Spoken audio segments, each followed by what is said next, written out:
hampir semuanya ada elemen plastik. Dan plastik itu dari saja. Harga nafta bahan baku plastik naik, di mana 50% bahan baku plastik di Indonesia diimpor dari Timur Tengah. Harga melonjak hampir 50% usai lebaran, bahkan sempat naik Rp500 dalam 2 jam.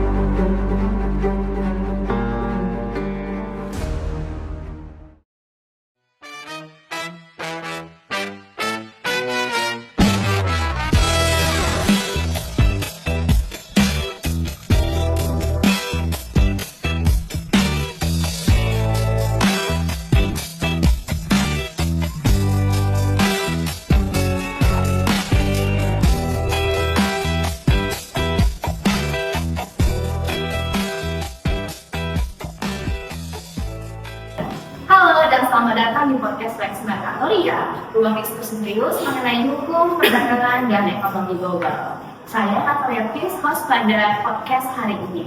Nah, di episode kali ini kita akan membahas fenomena yang terasa langsung di dompet kita sehari-hari. Tentunya kita semua sudah tahu bahwa terjadi kenaikan plastik hingga 50% di pasar-pasar tradisional. Nah, ini mencerminkan betapa rentannya rantai pasok kita terhadap gejolak geopolitik di belahan dunia.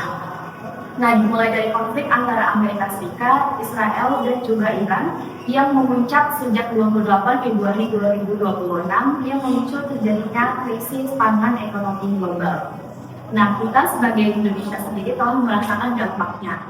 Oleh karena itu, di episode kali ini kita akan membedah kasusnya. Dan kami sudah mengundang beberapa narasumber. Yang pertama ada Zafira, narasumber ekonomi perdagangan internasional. Selamat datang Zafira. Halo semua. Terima kasih Nat udah mengundang saya ke sini. Saya sangat senang sekali bisa menjadi salah satu narasumber yang akan membahas isu yang tengah hangat saat ini. Nah, kemudian ada Saskia yang menganalisis perspektif hukum dagang internasional. Saskia, halo. Halo Natalia. Halo semuanya. Ini kita akan bahas topik yang sangat menarik ya. Nah, lalu teman-teman ada Grace yang menganalisis rantai pasok dan industri petrokimia. Grace, apa kabar? Baik Natalia, topik ini tuh sangat heboh loh di FVP saya. Nah, dan yang terakhir nih, ada Sabita sebagai narasumber bagian hubungan internasional dan geopolitik. Sabita, hai! Hai Natalia, terima kasih. Saya sudah sangat antusias menunggu diskusi ini. Baik, kita akan mulai dari akar masalahnya. Grace sebagai analisis rantai pasok, jadi bisa kamu jelaskan secara sederhana aja apa sih yang sebenarnya terjadi dan kenapa konflik di Timur Tengah ini bisa sampai menaikkan harga plastik di pasar minggu Jakarta. Bisa banget Mbak Natalia. Jadi untuk memahami ini tuh kita harus tahu dulu nih bahwa plastik itu bukan dari bahan-bahan plastik yang berdiri sendiri, melainkan turunan dari bahan bakar fosil. Khususnya minyak bumi, lebih dari persen plastik global itu berbahan dasar petrokimia. Bahan baku utamanya itu adalah namanya nafta. Itu adalah produk turunan dari penyulingan minyak mentah. Nah, dari nafta inilah dihasilkan berbagai polimer seperti polieten untuk botol dan juga kantong plastik, dari polipenten dan untuk kemasan di suku cabang. Nah, sekitar 60 hingga 70% nafta di dunia ini berasal dari kawasan Timur Tengah. Nah, dan jalur distribusi yang paling vital itu melalui Selat Hormuz. Jadi salah satu Selat Hormuz itu adalah salah satu pelayaran tersibuk dan terpenting di dunia. Hampir seperlima pasokan minyak dan gas global itu melewati selat ini. Oke, Selat Hormuz ya, dan itu terdampak langsung oleh perang. Tepat sekali Natalia. Nah, sejak Amerika Serikat dan Israel itu menyerang Iran pada 28 Februari 2026 kemarin ini, distribusi melalui Selat Hormuz itu langsung terganggu di Natalia. Jadi sekitar 1,2 juta barel per hari ekspor nafta itu terdampak. Nah, akibatnya harga nafta melonjak hampir 45% hanya dalam 1 bulan saja. Dan dari sekitar $630 Amerika Serikat per ton di Februari itu menjadi $17 Amerika Serikat per awal April 2026. Wah, itu angkanya yang dramatis banget ya. Betul sekali. Nah, dari Sagita sendiri ini dari perspektif geopolitik. Nah, gimana sih kamu melihat perang Selat Hormuz ini di dalam peta konflik tersebut? Jadi ini sangat krusial Natalia. Jadi Hormuz secara strategis itu adalah kartu ekonomi global. Bayangkan ada sekitar 20 sampai 25 miliar dolar Amerika Serikat. Produk petrokimia yang lewat sana tiap tahun itu belum termasuk minyak dan gas. Bagi Iran, selat ini adalah kartu turun mereka. Ancaman penuntutan selat saja sudah cukup buat mengguncang harga komoditas dunia. Tapi yang unik kali ini bukan cuma perang militer fisik, bukan. Ini adalah perang rantai pasok global. Amerika Serikat dan Iran saling menekan lewat jalur ekonomi. Dan siapapun yang bergantung pada bahan baku dari kawasan itu, termasuk Indonesia, pasti akan kena getahnya mau tidak mau. Oke, jadi perang rantai pasok global. Nah, ini framingnya yang sangat menarik ya. Tapi sebelum kita dalam lebih jauh tentang geopolitik ini, saya mau bertanya kepada Zafira dari sisi ekonomi perdagangan Indonesia. Seberapa dalam sebenarnya ketergantungan kita? Ya, jadi Natalia, ketergantungan Indonesia terhadap impor plastik dan bahan bakunya itu sebenarnya masih sangat tinggi nih Natalia. Nah, berdasarkan data dari Badan Pusat Statistik atau BPS pada Februari 2026, nilai impor plastik dan juga produk turunannya itu mencapai 873,2 juta dolar Amerika Serikat atau sekitar 14,78 triliun rupiah.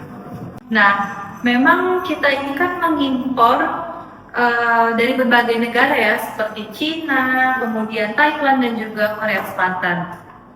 Dengan Cina itu sebagai pemasok terbesarnya. Nah, namun yang perlu kita perhatikan ini adalah bahan bakunya nih teman-teman, yaitu nafta.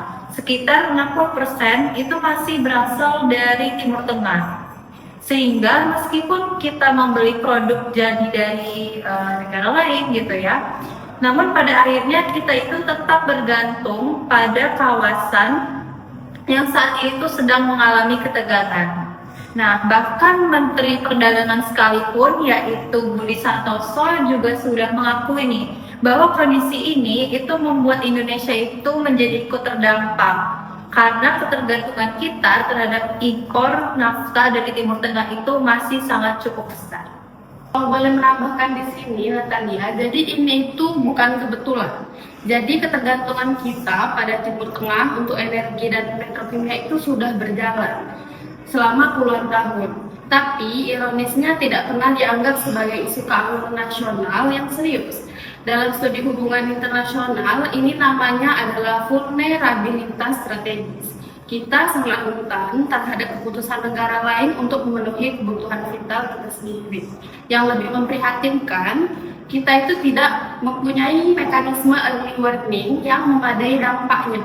Kita baru sibuk memadamkan api setelah harga-harga di dalam negeri sudah terlanjur melonjak. Jadi begitu. Oh, jadi masalah itu bukan hanya di permukaan saja gitu ya, tapi jauh dalam rantai produksinya. Bahkan kesalahan kesiapan semakin kita juga. Nah, setelah ini kita akan membahas dampaknya secara nyata. Oke, kita tadi kan sudah paham nih akar masalahnya apa. Sekarang dampaknya seperti apa di lapangan. Lihat data apa aja sih yang kamu ya? Dampaknya sangat nyata dan dirasakan langsung oleh masyarakat ya teman-teman. Nah, menurut Sekjen IKAPI, Renaldi Sanjoan, kenaikan harga plastik itu sudah mulai terasa sejak bulan Ramadan dan juga puncaknya itu sampai 50%. Nah, kantong plastik kresek yang tadinya hanya 10.000 per pak itu sekarang menjadi 15.000 dan juga plastik kemasan es yang awalnya hanya 34.000 per pak naik menjadi 55.000. Nah, kenaikan ini tuh sekitar 50-100% nih.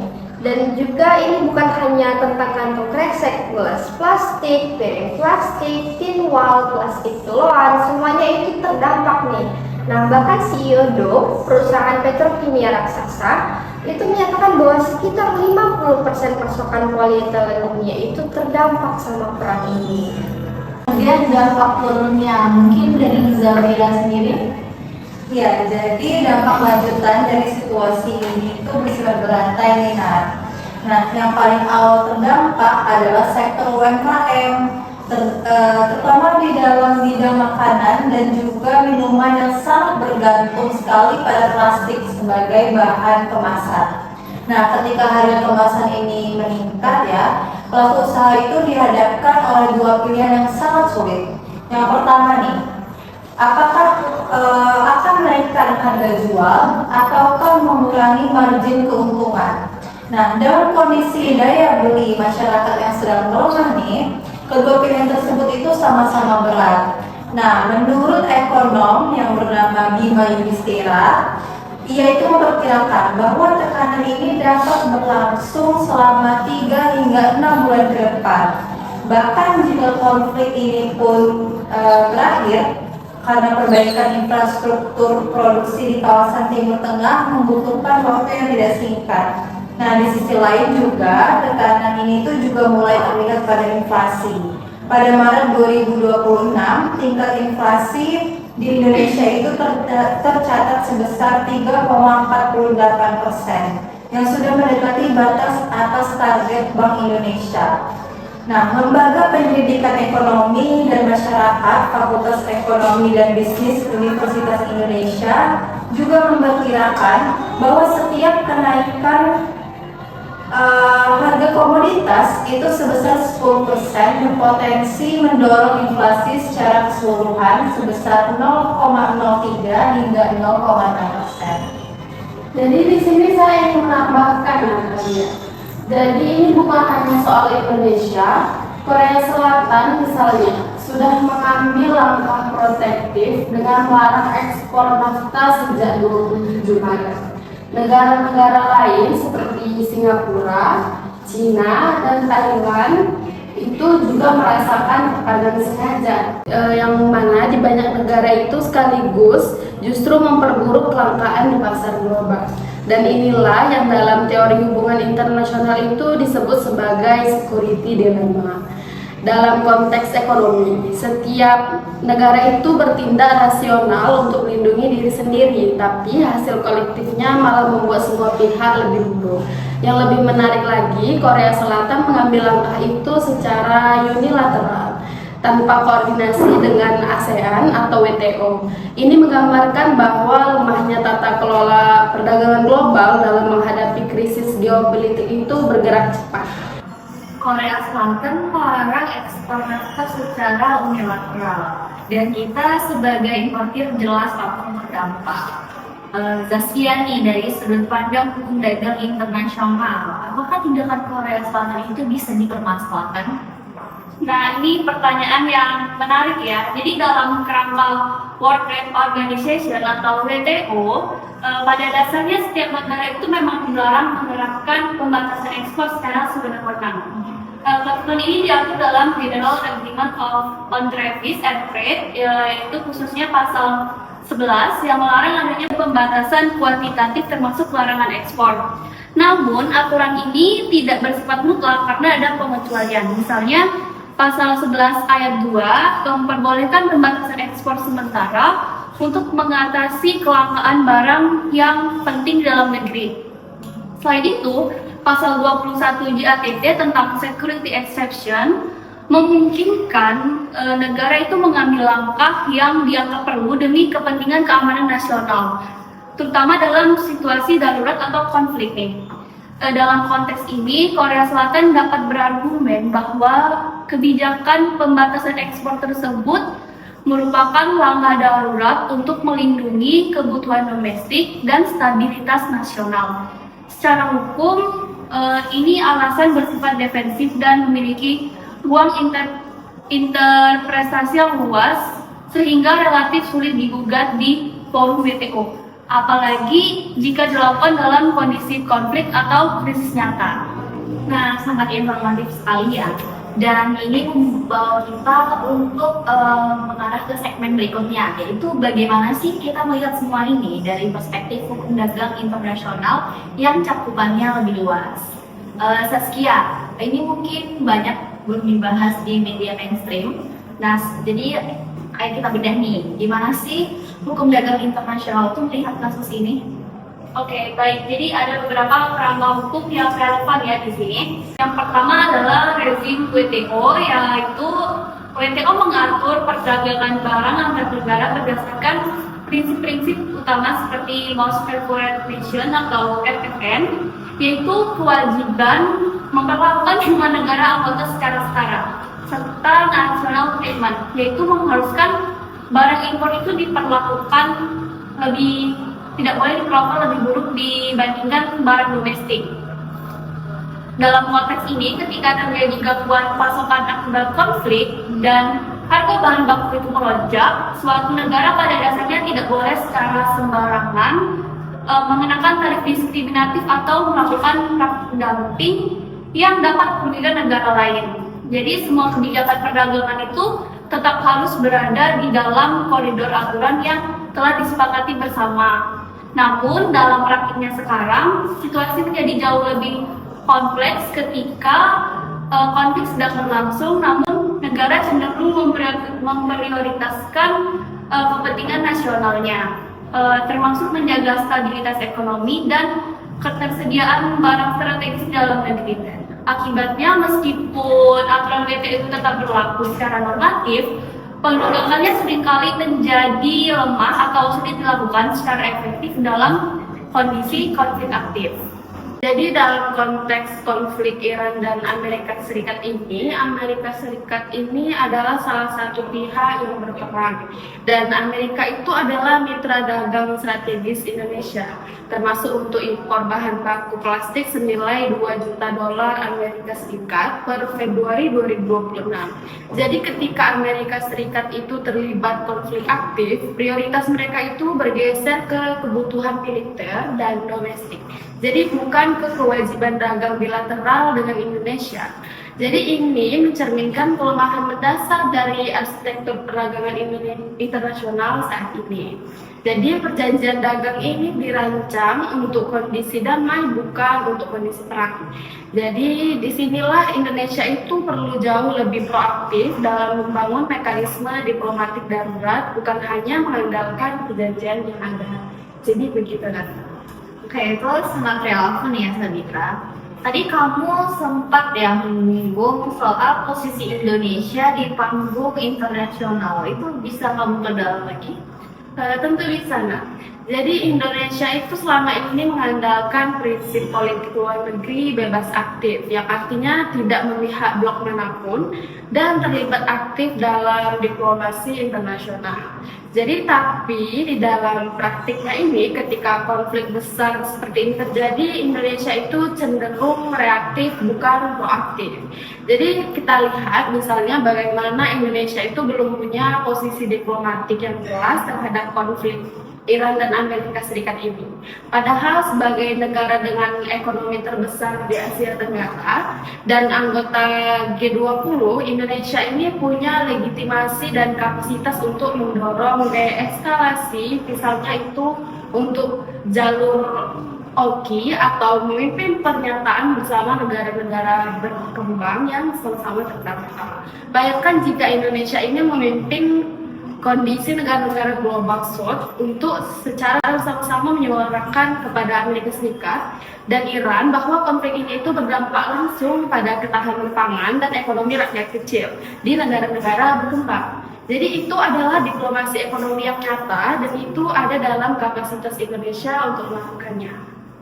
Oke, jadi saya ingin menyoroti satu hal penting dari perspektif hukum internasional terkait yang disampaikan Sabita tadi. Konflik Iran Amerika Serikat itu memunculkan persoalan krusial mengenai penerapan force majeure dalam kontrak dagang internasional. Banyak kontrak impor bahan baku seperti nafta memuat klausul force majeure, yaitu keadaan di luar kendali para pihak yang dapat membebaskan kewajiban kontrak. Jika eksportir di Timur Tengah gagal mengirim akibat konflik atau blokade, mereka dapat mengklaim force majeure. Akibatnya, kewajiban pengiriman dilakukan atau dibebaskan dan pembeli di Indonesia itu tidak dapat menuntut ganti rugi, sehingga harus menanggung kerugiannya sendiri. Namun masalah itu sering muncul pada penafsiran klausul tersebut, terutama jika tidak dirumuskan secara rinci. Selain itu, konsep hardship juga penting, yaitu kondisi ketika kontrak masih bisa dilaksanakan tetapi menjadi sangat memberatkan sehingga para pihak itu perlu menempuh renegosiasi. Karena itu penting bagi pelaku usaha untuk memiliki kontrak yang lebih jelas dan juga adaptif, sehingga risiko dalam situasi krisis global dapat diminimalkan. Dan ini sebenarnya terhubung dengan argumen saya tadi ya. Jadi ketika cost measure itu diklaim sebagai masuk oleh eksportir dan tidak ada mekanisme diplomasi yang siap, maka yang menanggung beban itu adalah pelaku usaha kecil dan masyarakat di negara-negara yang berkembang seperti Indonesia. Jadi ini adalah ketidakadilan struktural dalam sistem perdagangan global yang sudah lama dikritik oleh para akademisi hubungan itu. Oke, pernyataan yang sangat baik dari Sagita. Ini adalah celangkung yang sering tidak diantisipasi oleh pelaku usaha Indonesia, terutama UMKM dan industri menengah. Jadi kontrak untuk impor mereka sering tidak memiliki klausul hardship atau price adjustment yang memadai untuk menghadapi fluktuasi harga ekstrim akibat konflik. Disinilah sebenarnya peran penting pemerintah dalam membuat standar kontrak itu yang lebih protektif untuk industri dalam negeri. Nah, jadi di sini ada dua sisi ya teman-teman, ada negara dalam forum WTO dan juga kontrak antara pelaku usaha, dan ada juga dimensi ketidakadilan struktural yang disorot oleh kita tadi. Nah, menarik sekali ya dulu semua penjelasannya. Nah, sekarang saya mau nanya nih ke Zafira, apakah ada presiden kasus serupa dalam sejarah perdagangan internasional yang bisa kita pelajari? Oke, tentunya pasti ada ya, dan beberapa contoh nih. Cuman di sini yang paling relevan itu adalah krisis minyak tahun 1973. Nah, jadi ketika negara-negara Arab itu memberlakukan embargo minyak terhadap negara Barat yang mendukung Israel, dampaknya ini sangat besar sih secara global, di mana harga minyak itu melonjak hingga sekitar 400% dalam waktu singkat. Nah, jadi menurut saya sih ada 3 hal yang mendesak gitu. Yang pertama itu adalah diversifikasi pasokan segera. Nah, jadi pemerintah ini kan sudah bergerak nih ke arah yang benar dengan cara menjajaki Afrika, kemudian India, dan juga Amerika Serikat sebagai sumber alternatif nafta. Nah, tapi ini tuh perlu dipercepat dan juga perlu dilembagakan. Jadi bukan hanya sekedar sebagai respon krisis saja, tapi juga menjadi kebijakan permanen. Kemudian yang kedua yaitu adalah membangun cadangan strategis, di mana Indonesia perlu mempertimbangkan buffer stock atau cadangan strategis untuk bahan baku kritis nih, seperti nafta, serupa dengan cadangan beras ataupun bahan bakar minyak. Nah, ini tuh merupakan investasi yang mahal nih teman-teman, tapi jauh lebih murah dibandingkan dampak krisis sekarang. Kemudian yang ketiga yaitu adalah kebijakan fiskal jangka pendek, di mana ekonomi itu sudah merekomendasikan penurunan PPN plastik dari 11% menjadi 8% untuk meringankan beban UMKM dalam jangka panjang gitu. Oke, mungkin Zaskia dari perspektif itu. Oke, yang pertama menurut saya yaitu memperkuat klausul dalam perjanjian dagang bilateral. Indonesia itu perlu aktif dalam negosiasi FTA untuk memasukkan klausul ketahanan rantai pasok dan mekanisme konsultasi darurat ketika terjadi gangguan pasokan akibat konflik. Ini sudah mulai menjadi standar dalam perjanjian dagang modern pasca pandemi COVID-19. Lalu yang kedua yaitu standarisasi kontrak impor.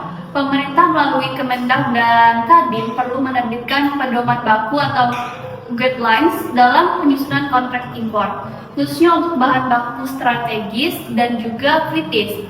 Pedoman ini sebaiknya tidak hanya mencakup klausul force majeure dan hardship, tapi juga mengatur secara rinci mengenai mekanisme renegosiasi harga, penyesuaian volume pasukan, serta alokasi risiko antara para pihak ketiga ketika terjadi gangguan global seperti konflik geopolitik atau krisis energi. Lalu yang terakhir itu penting pula untuk memasukkan ketentuan mengenai kewajiban pemberitahuan dini atau early warning notification apabila salah satu pihak menghadapi potensi kegagalan pemenuhan kontrak. sehingga pihak lain ini memiliki waktu untuk melakukan mitigasi dengan adanya standarisasi ini. Pelaku usaha dalam negeri tidak hanya memiliki kepastian hukum, tetapi juga posisi tawar yang lebih seimbang dalam menghadapi mitra dagang internasional. Lalu pada akhirnya, langkah ini bertujuan untuk mencegah kerugian besar akibat klausul kontrak yang lemah atau tidak adaptif terhadap kondisi darurat global. Kemudian selanjutnya Grace nih dari sisi rantai pasok industri. Nah, kalau menurut saya, rekomendasi saya itu berfokus pada hulu. Indonesia harus terus membangun industri petrokimia hulu yang mandiri. Kita punya bahan baku energi nih, batu bara, gas bumi, yang sebenarnya bisa loh kita konversikan menjadi bahan baku petrokimia.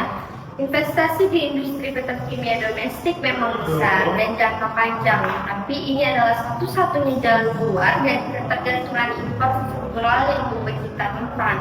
Selain itu, dalam jangka menengah, pengembangan plastik daur ulang juga perlu dipercepat.